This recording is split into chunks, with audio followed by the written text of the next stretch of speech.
So this is your man. This is your man? Yeah, that's him. And you're gonna stick by him, right? I'm gonna stick by him. I'm gonna stick by him.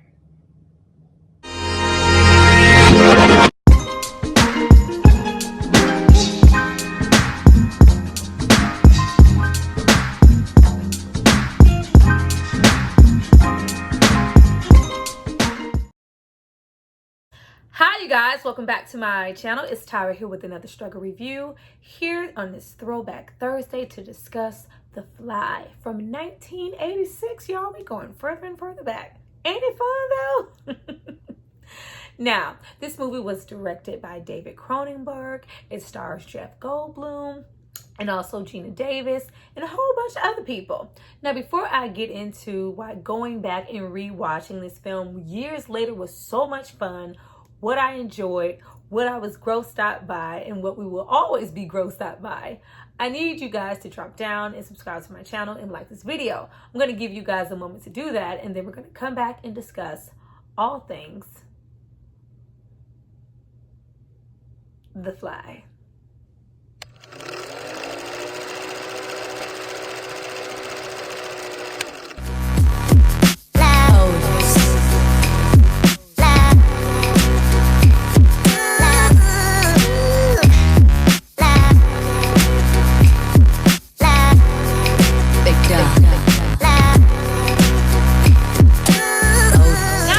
Hopefully subscribe to see more of me. Let's get into this movie. Now, I did not know before I went back, I don't know how it slipped me because I'm a fan, this movie was directed by David Cronenberg. No wonder it's so amazing, and the horror and the gore is so effective. Now, if you are unfamiliar and you're not a horror fan and you don't know who David Cronenberg is, but if you've seen movies like Scanners, Videodrome, The Dead Zone, you know, all the classic good shit, he directed all of that. As soon as it came on, it was like David Cronenberg. I was like, how did I miss that? But that would explain why everything is so effective here. And then we also have those wonderful special effects that this movie is known for, done by Chris Wallace. Now, if you don't know who he is, he's done effects for other horror movies like Arachnophobia and House 2. And the main thing here that keeps me coming back, well, I had been back for a while, but back now, is Jeff Goldblum. Y'all, always had a little crush on Jeff. I always thought Jeff was a little fine, you know what I'm saying? Like, he always looked good. I always loved, like, he's in his own lane as far as being an actor. He's, you know, the way he talks, the pacing, his delivery, like the fast talking, awkwardness, it's his own thing. And it's so Jeff Goldblum to the point that if you hear his voice and you don't see his face, you know it's him because it's his delivery, which made him the perfect person to play this role. Now, this movie also stars Gina Davis. Now, watching them together, I can't help, and this is like really going to show how old I am, but whatever. Anybody remembers, like, shout out to you if you remember Earth Girls Are Easy and them co-starring in that whole alien drop down in the pool, colorful whole situation, straight 80s nostalgia. Every time I see them together here, it always makes me think of that and the simplicity and joy and lightness of that story versus the gore and just like, oh my God, that's going on here. I love the contrast. Now, getting into the movie, I love movies that really, you know, just dive right into the point, but still give us enough character development and time with each character to get us invested. We immediately jump into this little, you know, dinner party and the meeting and getting to, you know, the telepods. I was like, damn, I don't remember this moving so quickly. I swear, me watching this movie, I always thought that I used to catch it like mid or at a late point. And I was like, no, it just starts off with them already like cordial. Okay. But that did not take away from the story. We meet Jeff Goldblum and he is the perfect person to play this role. He's, you know, awkward, kind of shy, all about his work, a scientist, and he's, you know, meeting Gina Davis' character, a reporter at this party, and you know, she's looking for a story. And he takes her back to his apartment and shows her, you know, his teleportation device, and proceeds to, you know, teleport her stocking. And that, you know, parlays into him, you know, like, no, I just, you know, I thought you was cute, so I brought you back to the house, girl. I didn't know you was going to try to make a report on this. I'm not ready for that yet. And she even takes it back to her editor boyfriend, who is your typical ex-boyfriend, who is your typical 80s asshole. Like, if the 80s was good for one thing, it was depicting assholes and honorary ass motherfuckers on screen. Like, oh my God. Like, remember all them 80s bullies, and just, he was just like, as soon as you see him, you're like, ugh, like, why are you here? But, you know, it's perfect that he doesn't want her to say anything about his device until it's ready. And he doesn't believe him anyway. So they make this deal that, you know, she gets to follow him and, you know, get all up into his work and his daily routines, up until he gets to the point where he's not only trying to, you know, teleport inanimate objects, but he can also do human beings in flesh. And, you know, they agree on it and shake on it. And then we get into other stuff. Now it's at that point of getting into the movie that I got into, you know, that old age question of, is the remake, you know, any better than the original? Like, I don't know, I guess coming from my generation, and this is way before my generation, I'm never going to pick often, I'm not going to say never, I often don't pick the original over the remake, especially these great 80s remakes. Like, it just doesn't hold a candle to this to me. So of course this is a remake of the 1958's The Fly, but I obviously prefer this one, just like The Blob. If I have to pick one, I'm going to pick the 80s Blob. If I have to pick the Invasion of the Body Snatchers, I'm going to pick the 70s Invasion of the Body Snatchers. Like, it's no questions asked. Like, stop playing. I do think this is the better film, and not just because of the graphics. It's the better film. Stop. But it's at this point that we get into just Gina Davis being smitten and all about Seth Brundle and his work. Like, getting into the movie, I was like, damn, she's quick. It was like some instantaneous, like, it instantly transcended from, okay, I'm just, you know, trying to get your story and get you out and, you know, into the world once everything is ready to be presented. And, you know, I'll have my big, huge story moment, and you get to, you know, be this grand scientist with this teleportation device. No, it flustered into really lusty, you know, you're kind of cute. Like, she was, I don't know, I always see in my mind Gina Davis playing, you know, like lusty a woman. Like, girl, relax. I felt like she was moving so fast here and just really didn't get to know him. And I think that was a really important message in the film. Even though, you know, we don't really have a really big concept of time, but just the time of him, you know, trying to experiment. And we get, you know, that first instance of him trying to teleport that baboon. And, you know, it coming back inside out and him trying to figure out, you know, why the flesh and things aren't connecting and being teleported. It just didn't feel like a lot of time. And I think the story was trying to tell us about, you know, not moving too, especially, you know, because child, this was the 80s, girl.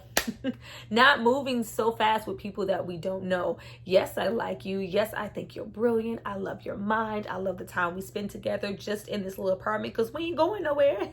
Cheeseburger? Like, no, let's go out. You see him, you know, she's eager, you know, like, let's go out, let's hang out, let's go celebrate. Do you ever change your clothes? Like, he wears the same 5 suits everywhere. Like, his life is planned out. He's all about his work, all about his teleportations, all about being that next big brilliant scientist. So everything that she was on, like, girl, I'm not here. I was just, you know, trying to hang out and come a little bit out of my shell and let someone know about my teleportation device. Like, it just didn't seem like he was ready for that. And I think they were trying to tell us as an audience, like, slow down, get to know people. They might become crazy fly people. You don't know. Relax.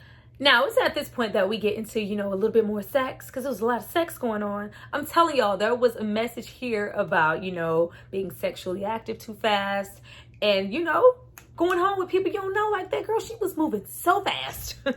But after that, and we get to, you know, Seth Brundle trying to really perfect his machine, because his ultimate goal is to be able to teleport people. and he's, trying to commute to his computer. I want you to not only transport, the insides, but I need you to get into the flesh of the objects. He's, obsessed with flesh. And you have more of her, stalker, ex-editor, boss, boyfriend. I was not like, Gina Davis, what did you have going on? He's like an old school friend. He got me my job, he maybe, want to be a reporter. We're sleeping together. We're living together. We're not together. Like, what's going on? Like, it felt real thotty. But, he follows her and realized, like, oh, this isn't just, some beneficial professional relationship. You slept there. You're sleeping together. You're buying him jackets. Like, he was like, they were presenting him out of his way, like, just to be just that anal, disgusting asshole of a man. It was just like, so when we got to the end, I'm going to get to the end and him being, the savior. But that just, speaks to this story, because even with him being that in the beginning, when he actually, tries to save her and all of that gory stuff that we're going to get to happens to him, we feel sorry for him anyway, even though he's an asshole. But we get into, him really perfecting his machine and him being able to teleport that baboon. But once she leaves, his mind gets to racing exactly about the kind of relationship that they have. He kind of drinks himself into a stupor and decides to not only teleport the baboon and not wait, for the mass results. I'm going to try to teleport myself. Oh my goodness. This is when the stuff happens, y'all. Like, this movie next to Hellraiser has some of the best body horror graphics, in my opinion, that I have ever seen. I always love them. They always look so effective and so gory, and just manage to make my stomach turn to no end. Oh my goodness. So he gets into the, the teleportation device, and it works fine up until the point that we realize a fly has gotten in there and is teleported with him and mixed with his DNA, creating, the Seth Brundle fly. Oh my goodness. Now, after that, we also get into another running theme and message in this movie about women being treated like possessions and inanimate objects. I absolutely love that. Let me explain. Okay, we have, the ex-stalker, editor, boss guy being really possessive over her. Even though, they're long broken up, he's still, at her home, inviting himself in, taking showers, propositioning her, treating her like she doesn't matter. Like, no matter what I'm doing, you're going to be in the wings waiting whenever I'm willing and ready. Like, very possessive over her. She can't even spend the night somewhere without you sitting outside the damn house following me to the store. And then you have Brundle here, Seth Brundle, very possessive. Like, she's like, I'm going to be right back. She's going to her boyfriend because her ex, because he's about to, he's threatening to drop the story first. Like, I am the boss, I can do this. But she convinces him, to wait, let me do it. I'm closer to the material. I can make it an even bigger story. But he's possessive of her at that point. It's like, I'm jealous. Why are you going to see him? What do you guys have going on? His mind begins to race, which prompts him to get into that teleportation device. And then, once she comes back and she realizes, you went through when he's, went through the device. Like, well, yeah, I was jealous. I didn't know what was going on. Why did you have to go see him? And you see him treat her as, I want my teleportation device to not only, teleport inanimate objects, but he treats her like that. Like, you're mine, you're my object, and I want you to get into this damn machine. You see him be very immediate, like adamant, like, I went through, I want you to go through. But loved it. So many messages here. But once he goes through, we immediately see the slow change begin to happen. He has all this, this strength, this flexibility, this first it starts off, real quick, real cute. We get to see, Jeff Goldblum sweating, pecs going, flexing, flipping, all this, upper body strength. You get to see, his mind begin to, really race, but slowly we see those small changes become, really big, extravagant, gross changes. Now, I also love, being so smitten and, not really getting to know people first. I love that even though we do see that the effects and the change that's happening with him are courtesy of, him merging with the fly. But you can also tell that a few of these traits were already there prior to him ever merging with the fly. And this was maybe the kind of possessive man he was already. But I love that we get, you know, all those small little glimpses into him having traits of a fly way before we ever see him completely turn into a fly. So we have him being, you know, him talking really fast, like only Jeff Goldblum can. Like, him talking is just like, I love it. I love it. Like, he's just one of those people with, you know, those voices. But we have that. You realize, you know, he's really impulsive, really loud, and really, you know, into sugar and packing, you know, his coffee with the sugar. And you see that all of a sudden he has a really high sex drive. And even though, you know, he's changed on the outside, he's become really impulsive, he's, you know, really, you know, braggadocious at times, she still is smitten with him and still very much in awe of him, even though she has all these warning signs. Up until the point where you do see them, and I love that shot of them, you know, panning in to all this sweat and all this sex happening, and oh my goodness. And, you know, we hadn't seen him up until that point, but when she moves over, you see that his face is beginning to, you know, look really nasty. And you see, you know, this scarring starting to appear. And it's just like, girl, you was on top of that. Like, she's ignoring all the red flags, like that there is something going on. And she waits a really long time into his transition, it seems, to say something is wrong here.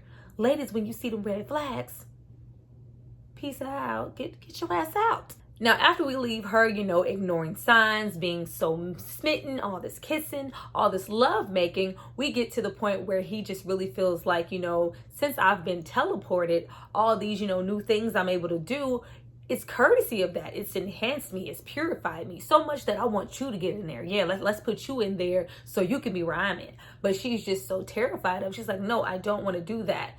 And it's at the point that he tells her, you know, oh, you can get the hell out, cusses her out, and says he'll find someone else to do it, with him being, you know, impulsive like a fly. Like, he's just going off like a fly. Like, you know, I don't need this. You're jealous. You're jealous. Like, Jeff Goldblum, so bomb. I love him. You're just jealous of me. You want to get where I am, and now that I'm elevated. You're jealous. You don't want me to exceed anywhere. Yeah, you can get the fuck out.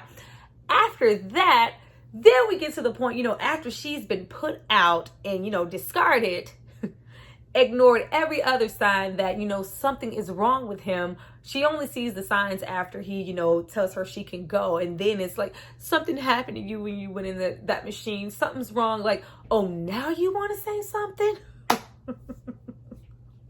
But after that, you see him, you know, go to a bar in his jacket, no shirt, 80s, challenge someone to, you know, a whole arm wrestling thing. And that's when we still get into that running theme of going home with people that you don't know and moving too fast. You have this random woman in the bar. You have Jeff Goldblum sitting here, a complete stranger. Skin looks all kind of, ugh. And we're not even, you know, super fly at this point. Just skin looks just, he doesn't look healthy. He's, you know, doing the arm wrestling thing, broke someone's whole arm, and you see him proposition her right away. And she goes, well, what do you think? I am a prostitute? Like, you just think I'm going to go home with you? And she does. Up until, you know, she goes out. We hit a couple of bars. We get drunk. He carries her. This woman does not know this man from a can of paint, is intoxicated, goes all the way up to his whole, you know, home, and they have, you know, sex. And you see him teleport himself again, at which when he comes out, he looks even worse this time. His skin looks really gross. Even them colliding and her having sex with him, they both just look really gross, up until the point that, you know, he tries to force her into the machine because he just wants someone else to go through and feel all of this good things that he's feeling. And she's, you know, no. And I love when Gina Davis comes in. She says, no. And she goes, I'm afraid. She's like, yeah, be afraid. Be very afraid. Oh, girl, now you're afraid because you wasn't afraid like 3 humps ago. But I absolutely love it. I love that message. Stop doing that. Stop going home with Seth Brundles. Stop. Now, once the girl leaves, you have Gina Davis inform him that, you know, I had those hairs that I cut off your back tested. They're not human. They're insect hairs. Something is wrong. And he's like, no, girl, get out. I don't never want to see you again. Just go. And she leaves crying like only Gina Davis can. You know, does one of those cries. And that's when we get into that gross factor that we love and what we have come here time and time again to see, because it's so effective and so, realistic that it really makes you squeamish, especially when we, don't get into, the big fly. Like, I think people are mistaken, with that fly, those ending transformations being, the best things. And the most gruesome things. The most gruesome things for me was when he was still human-like, and we have, sensitive parts of the body being affected, like, the nail beds, when he, starts in the mirror, he's taking them off and they're just popping off, and it's like, ooh, God, no. And you have, all those things coming off of him, that liquid skirts out, and you see him slowly transforming, at which he, goes to the computer, and it informs him that you are part insect. You spliced way before Splice. Y'all remember Splice?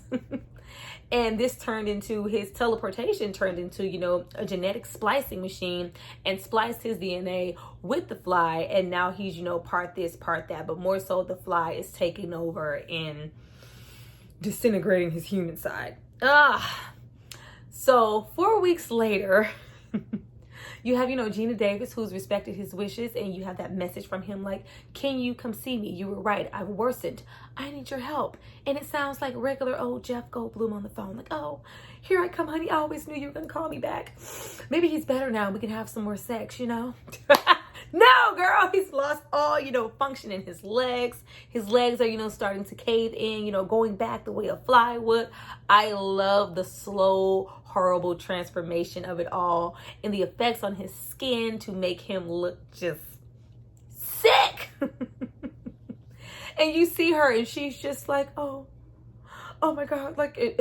And she's just sitting there like grossed out. It just always kills me with how normal she's able to be. And I'm just like, I guess love conquers all, honey, because I just would, as soon as I got in that apartment, some would have been crawling on my neck. No. But you see that he's transcended even more into a fly, up into the point that, he has gloves, where his nail beds once were. Those legs are caving in. His skin is all wet and, kind of disintegrating. His hair is falling out. And then we get to him, regurgitating on the food because, he's the fly. He's, got a taste for the sweets. This whole apartment has become a pigsty. And he's like, ugh. It's like, it's dripping out. That's disgusting, isn't it? Like, hell yeah. Oh. When we get into that transformation, we really get into Jeff Goldblum acting his ass off. I love that he's able to convey it still being Seth Brundle on the inside, even though his change has been so dramatic on the outside, but we still get, those little notations of, oh, you turned into a fly. But he says, I need your help. Help me. And who the fuck does she go to for help? Because, we couldn't go to anybody else. We go to our old ex-editor asshole of a boyfriend who didn't want us to be with this guy in the first place. I was like, girl, you couldn't go to nobody else.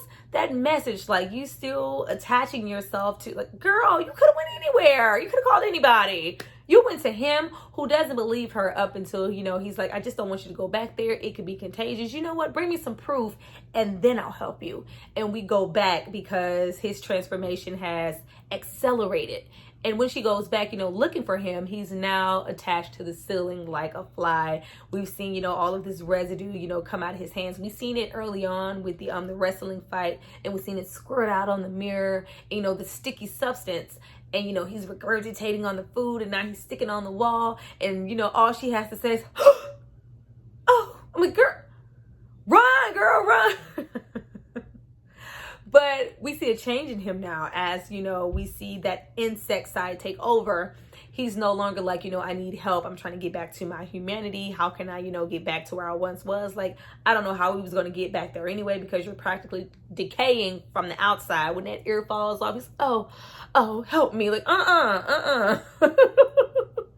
But we see a different side. He's, kind of seeing this as a blessing now. Like, I feel so heightened. I feel, things that I've never felt before. This could, be a chance for me to turn into, a 185-pound fly. Think of how massive that could be. Think of this invention. Think of, how global this could go. I'm seeing this in a whole new light, and he's so excited about his transformation at this point.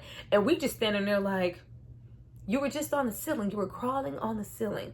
And you see more of, those teeth have sharpened and more things have fallen off. And it's just like, oh my goodness. And it's like, how can you, but you still see at that point, he still has a little bit of his humanity left, but you see that it's kind of falling by the wayside, because at that point he's like, well, okay, yeah, I want you to, yeah, shoot, because she didn't go there for the video, she just went there to talk to him, but he voluntarily records himself. He's like, well, yeah, I want you to get this on, yeah, so this is Seth Brundle eating his food, and he throws up on the food, and it's just like,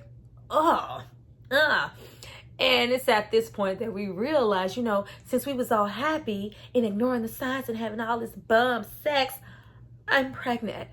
And at that point, we do realize that she did, in fact, have sex with him multiple times after he came out of that transformation chamber. So, yeah, you could have a fly baby. And not like, fly baby, a fly baby. Now, once we're informed that she's pregnant, we get into, that infamous dream sequence of her feeling like, she's losing the baby, and she goes and, they take out the baby. But after that, they, take out that larva, and it's like, no.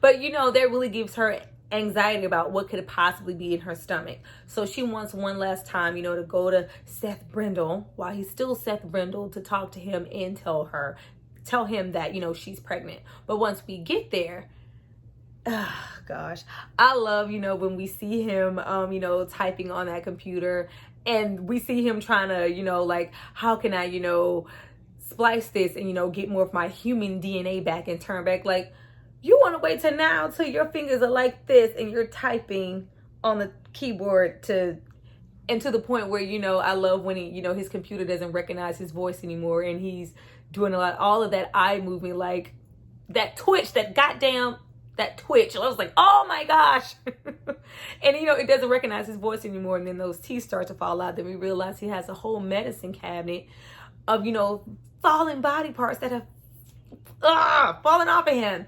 And, pretty much everything has changed now. Those legs are bent back. He has his whole body is in this, outer, hard shell, and he's, really clumpy, and it's like he's, about to blossom. It's sort of like a cocoon type situation. And I love that conversation that, he has about, politics and animal politics and insect politics, and that they don't have any. And pretty much saying, I'm at the point that I'm completely losing myself. And if you stay here, I can't promise, that I'm not going to hurt you. I'm transforming into something else. And I love, when he says, I want to, be that first insect to have some politics. And we'll, get into what that really means towards the end of the film. Now we have Gina Davis, who is, completely destroyed. Like, I just couldn't tell him. At this point, I'm just, worried about just getting it out. I don't know what this could be or what it could turn into. I just want to get an abortion tonight.